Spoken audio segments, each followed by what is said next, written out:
Build shows on the road today, visiting my friends at AFT Construction in Phoenix, Arizona.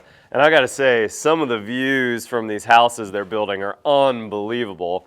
But this house in particular has a couple things that I think builders across the country could learn from. And that's, how do you frame a giant opening? You know, most of my construction over the years, in fact, probably most of yours, has all been wood framed. And when you've got wood beams, you can go a certain distance, you know, usually 20-ish feet or so with glue lams or maybe LVLs.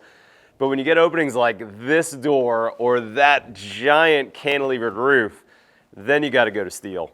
We're going to interview Brad from AFT Construction and learn some tips on how to do these giant openings. Today's Build Show from Phoenix. Let's get going.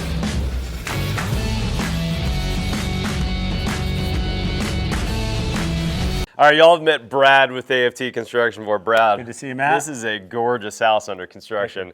But if you came into this room and just open your eyes, you're a blindfolder walking up, you wouldn't know that you weren't building a hotel here or a downtown building. I'm seeing CMU walls, I'm seeing two different types of steel and some real big cantilevers.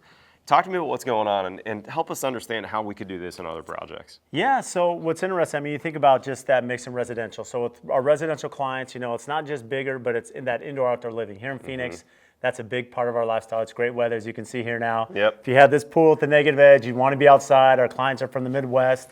It's very cold out there. They want to enjoy that natural sunlight. And so as you come out here, you're thinking, okay, well, part of the design in this, well, you have these amazing views. So we're calling this modern sunset. You have views out here over Scottsdale. You have the boulders up here, the boulder croppings all throughout. Gorgeous. You know, you've seen around, we've set, you know, custom boulders all throughout to match, to mimic the landscape.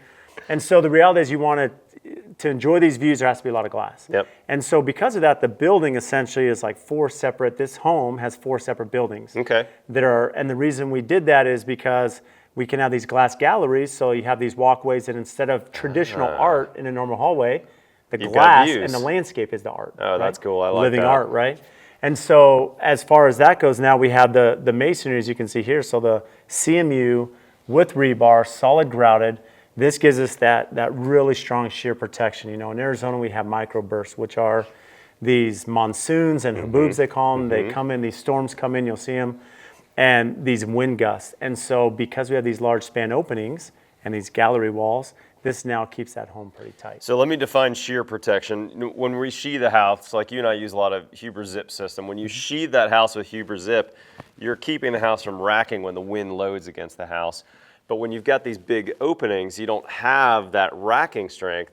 So in this case, the engineer designed these two shoulder walls out of CMU, and you mentioned that they were rebar and solid grouted. Those could have been board form walls. They could have been poured in place concrete, maybe ICF, which we've done before. But the idea is these are anchored to the foundation, and they're keeping the house from racking when there's any wind shear. Yeah, any twisting, racking, it keeps it secure. And then to your point with the span, well, now our clients, we have, you know, these large multi-sliders, and in Arizona this is very common for us to have big openings. Well, when you're looking out here, you want this picturesque view, right? Yeah, so you have huge. this butterfly roof, you know, like the butterfly wings, and then you have this 55-foot span. So So that outside beam up there is 55 feet? Yeah, so you have 55 feet in the clear of this as it ramps up, right? So it's really bringing your eyes as you come from inside the great room and kitchen, and you're walking out to look out into the view.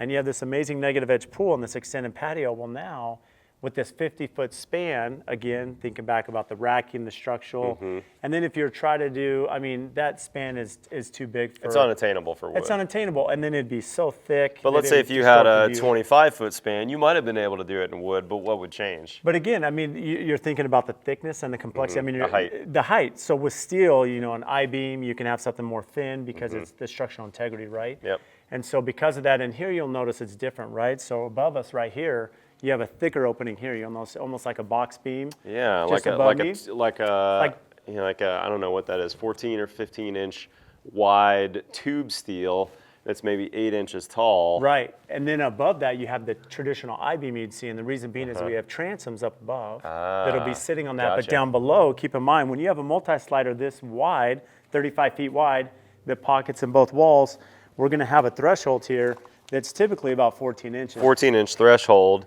but that door could pocket in one side or pocket in the other as well. Yeah, so you could almost open this whole opening and up. again, as you're thinking shear, you know, flashing, with threshold. You want everything lined up with the header above. So this header is made to be the width of the door and threshold itself. That makes sense. Now you've got, it's interesting to note how you did the steel here. You've got an outside bigger beam and an inside beam that this is bearing on. And then it looks to be bearing on your CMU wall on the other side. But then as we look at the steel I-beam above, you've got some kind of in-bed plates, it looks like, to mount that beam and probably, almost said the word solder, to weld it. Yeah, to weld. Sorry, to weld that beam on the outside there. And the same's happening here. Yeah, but then so you'll you're see also these, attaching wood framing. Yeah, and you're correct. I mean, you can see, especially in that corner, you see the embed steel plates. So that, you know, whenever we're working structural steel, a lot of times, especially in layout, a lot of our homes do have structural steel because of these large openings. So before we pour the slab, you know, our structural steel company is integrated with our, you know, foundation concrete company, because those embeds have to be in place so that we have something to weld it to for that structural integrity. And there's rebar on the back of those embeds, and they're embedded into that structural wall. And they're not moving. They're not going anywhere. No. Now, this is also another interesting detail that I've seen a lot, but I bet not everyone has, where your wood trusses attach to your I-joist. Talk to me about how that connection's made. Yeah, so you can see here we have the blocking through here that's all ran through with through bolts through that I-beam that connects that.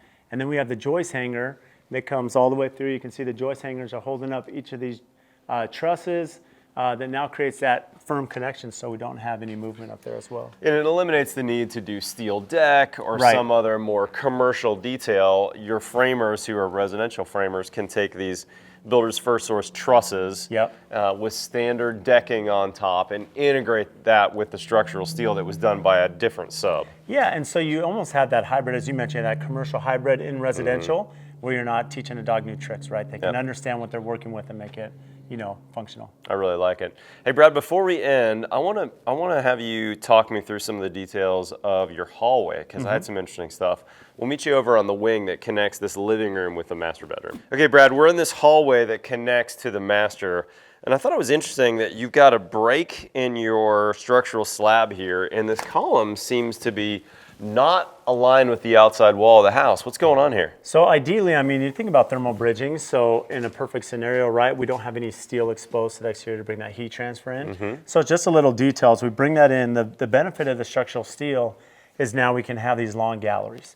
So we can have a lot of glass, not lose that structural integrity connecting, you know, these different wings of the home. And then with it being inset, you know, we can insulate, build a column, put brake metal around it to kind of match the facade of those steel windows. And this is a pretty thin member too, right? It is, this looks like a 3x3 maybe. Yeah, and that's all you need. That gives us the structural support we need. You'll see a couple of them, you know, through this hallway, and all these galleries have that. That's really smart. I like that. You couldn't do that everywhere in this house. There's some structural steel to the outside, but where you could, you did that. And I do want to point out too that you and the engineer were really smart about running that beam long, because you have a saddle on top, and then you've got this glue lamb, and then another glue lamb that comes in with a hanger, and so then this needed to be offset. That's really smart. You and Paul, the project manager, did a real nice job on that detail. Yeah, and with those through bolts, as you mentioned, you have that saddle, and that really gives it, you know, that strength, you know, with that extension of that glue lamb. Yeah, it's carrying that load from above right into that spot. Brad, amazing work, brother. Really appreciate it. Thanks for visiting. Guys, if you don't know Brad, Brad's on Instagram. He also has another YouTube channel going. We visited his net zero house not too long ago. Show him some love. Go over to that YouTube channel, hit that subscribe button. We're seeing it on this trip if we can triple his YouTube subscribers just with a couple videos. I'll put a link in the description on that. And go follow him on Instagram too. He's posting all the time from his job sites here in Phoenix. Amazing work, great details as always. You and your team are just really, really top notch, Brad. And guys, if you're not currently a subscriber, hit that subscribe button below. We've got new content here in the Build Show every Tuesday and every Friday. Follow me on Twitter and Instagram. Otherwise, we'll see you next time on the BuildShow.com.